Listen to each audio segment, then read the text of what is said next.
How do you handle date and deadline pressures in Agile environments? That's this week on the Badass Agile podcast.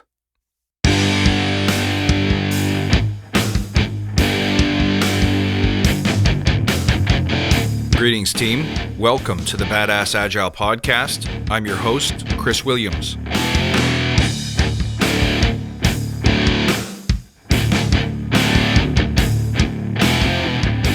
Hello, everyone. Welcome back. Now, Agile tends to abhor a hard deadline, but we can never forget that businesses depend on being able to keep promises to customers. So how do we reconcile that conflict?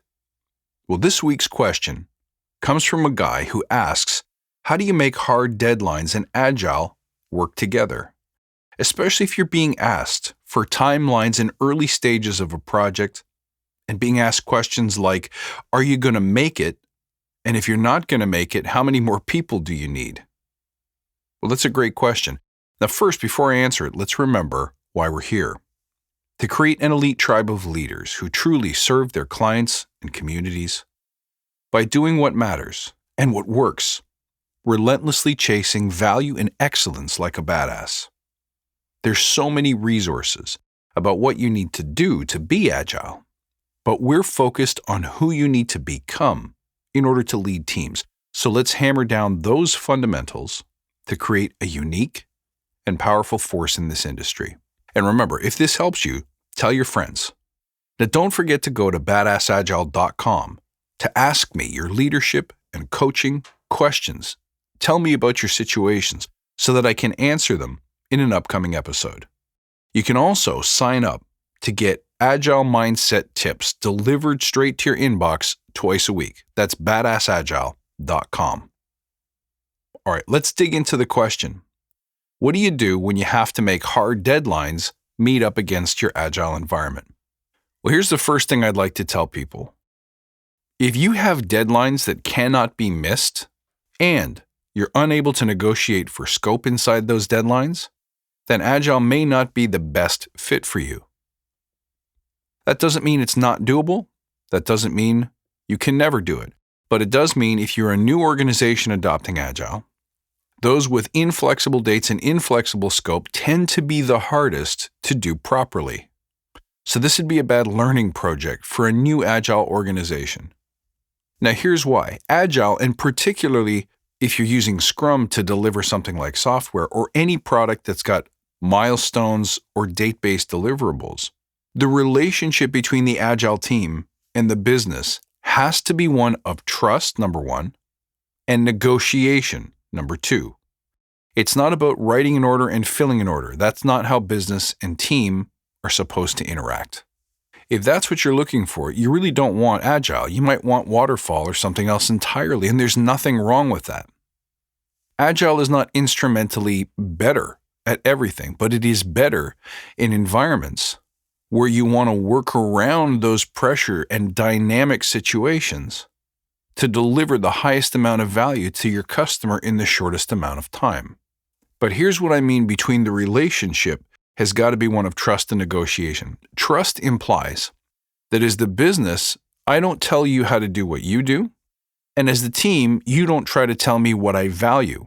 When I'm teaching new teams, they'll say the product owner knows what they want, why they want it, and when they want it by. And the team doesn't get to touch that. The team, on the other hand, owns the how, and the product owner doesn't get to touch that. So what that means is even if you do want fixed dates, something has to be able to give. And if you're not willing to trade scope, then you need to be able to trust me as the team to design a solution that will get you what you want in the time frame in which you want it. Of course, this is where the idea of minimum value comes in. Rather than having to paperclip and staple solutions in order to meet timelines, it would be better if we could negotiate scope. So when people say, are you going to make it? That really depends on what happens as we progress. Because the mistake about asking these questions, are you going to make it? Do you need more people? At the beginning of the project is that the future is not knowable. Right? One of the big things I talk about is that we cannot crave certainty and safety because you can never have them. So at the beginning of the project, some teams focus their efforts, traditionally, on estimating and trying to plan against all the different sources of failure and change so that we can accurately predict what's going to happen and when I'm likely to get my deliverables and how much it's going to cost, and therefore how to plan resources against that body of work. The problem is, of course, that the future is not knowable. So what makes Agile so tactically powerful is that we can roll for a bit, measure, and then adjust. Not only how much work we think we can get done in a certain period of time, but also how we estimate. That's something else that improves over time. So as we roll, we get better at knowing how much work we can do per increment and also how we estimate that work. Because let's face it, your auto mechanic has an easier time fixing prices, especially once they know the root cause of a problem, because they've done this hundreds of times before.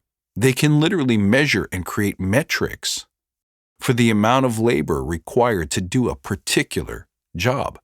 But when we move into an environment of uncertainty and try building things that have never been built before or never been built before quite the same way, it's impossible to have that assurance. Now, it's worth noting that if the work that you're doing is work that's highly repeatable and you have done it many times before, you should be pretty good at estimating how long it's going to take, how many people you're going to need.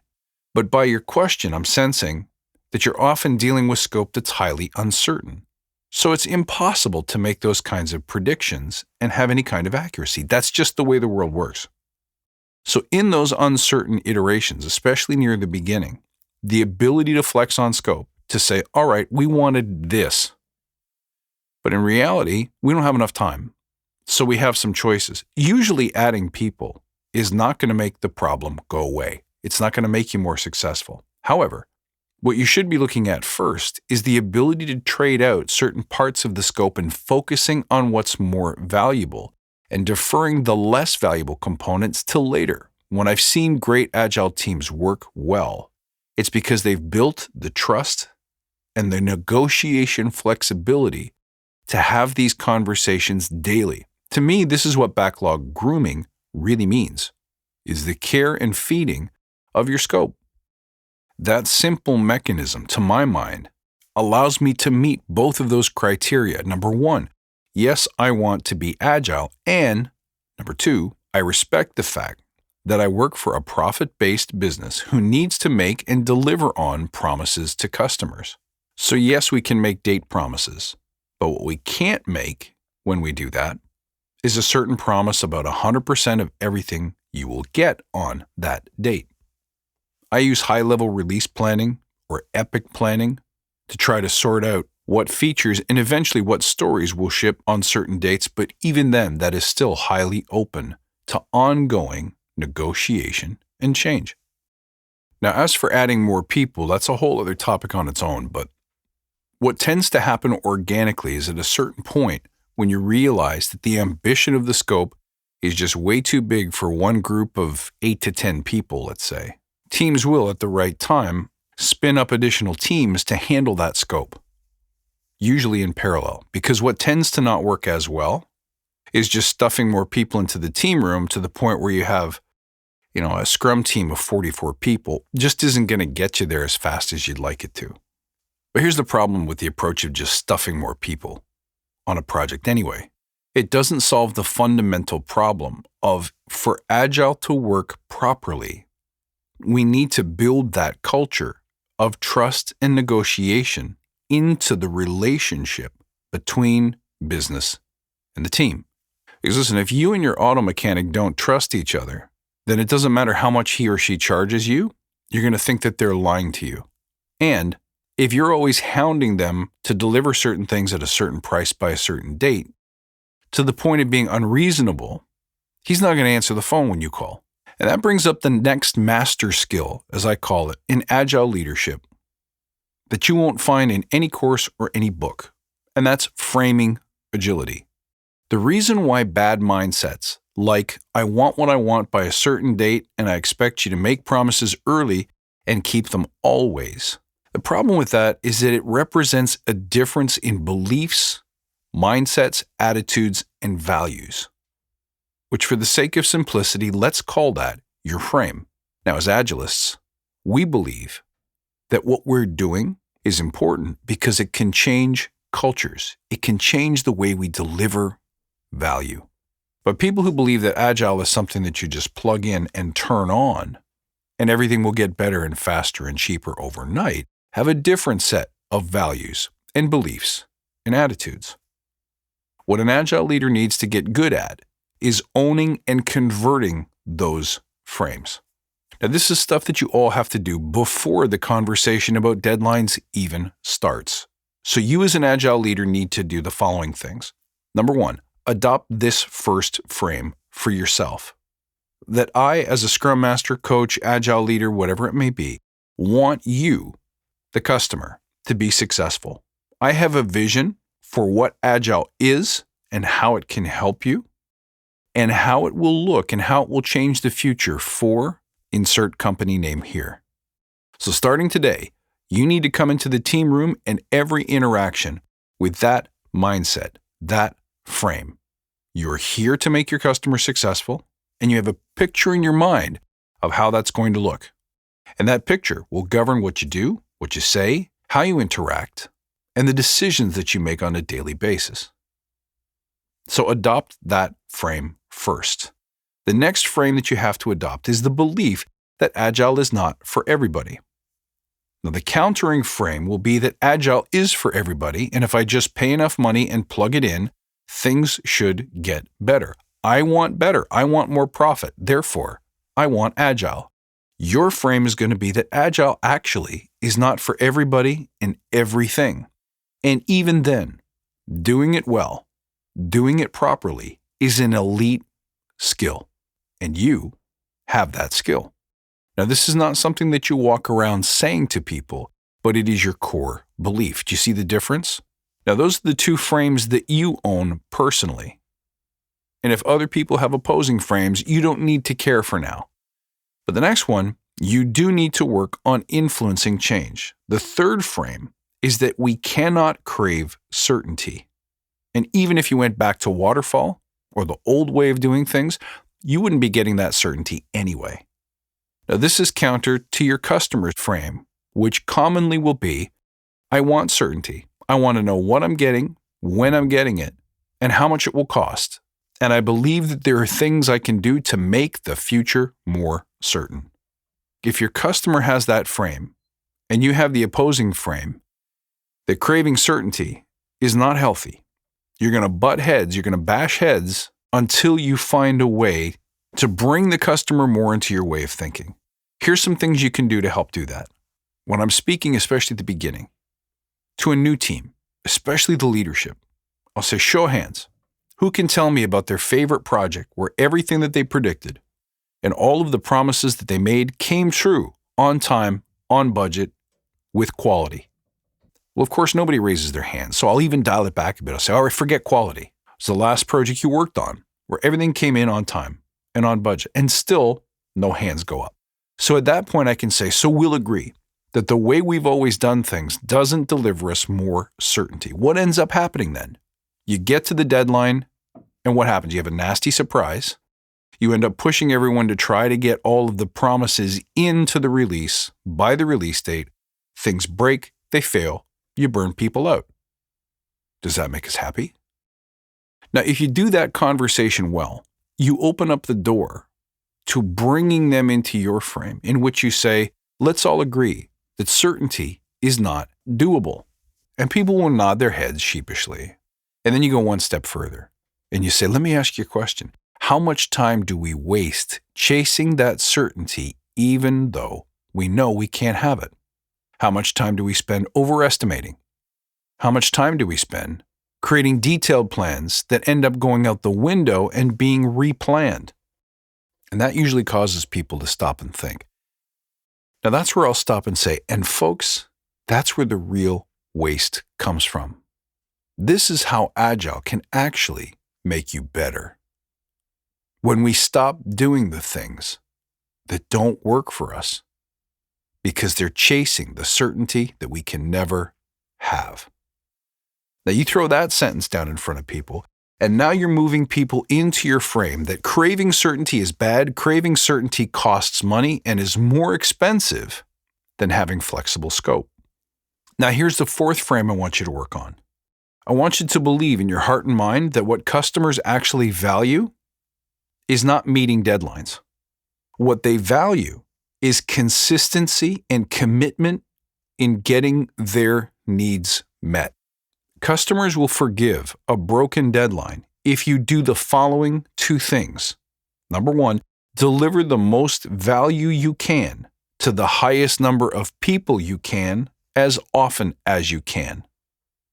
The second thing is to communicate when you can't. Don't believe me?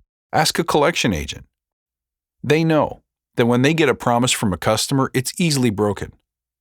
But what they can work with is a customer who consistently shows up, delivers something, never quits, and is always trying to find a way to get the other party what they want while honoring their current needs and limitations. Any customer in any industry doesn't need you to be 100% perfect. They need you to be committed and consistent. Now, this is where you'll bump up against the countering frame of, well, but no, my customer, especially my internal customer, that is to say my boss, is watching me, measuring me, and compensating me based on my ability to deliver promises. Now, when you bump up against that frame, you can't argue with that. People, of course, are measuring, they are watching, they are judging. But what they're usually judging on is your ability to meet the overall objective, the outcome, not whether you can tick every box on the spec sheet on a given due date. And again, if that's what your customer is actually looking for, you're probably dealing with a regulatory, compliance, or audit kind of situation, and you need to consider whether Agile would have been the best candidate for that project in the first place. Now, this is a hard frame to change, but it's an important one for you to manage. One of the best ways to do it is, again, if you've been successful with frame number one, your customer should understand and feel at a gut and emotional level that you're there to help ensure their success. And once they know that, all you have to do is demonstrate to them that Agile, Scrum, or however you're managing your work has all of the tools that you need to foster and manage that ongoing negotiation with the customer, the ongoing conversation between two parties that trust each other on how best to meet each other's needs given the current constraints and limitations. If you do number 4 well, then you'll eliminate any early conversations about exactly what I'm getting and when and how many resources do you need, because they'll understand that it's part of the ongoing discovery, experimentation, learning, and negotiation. And that's where you really want to get them to.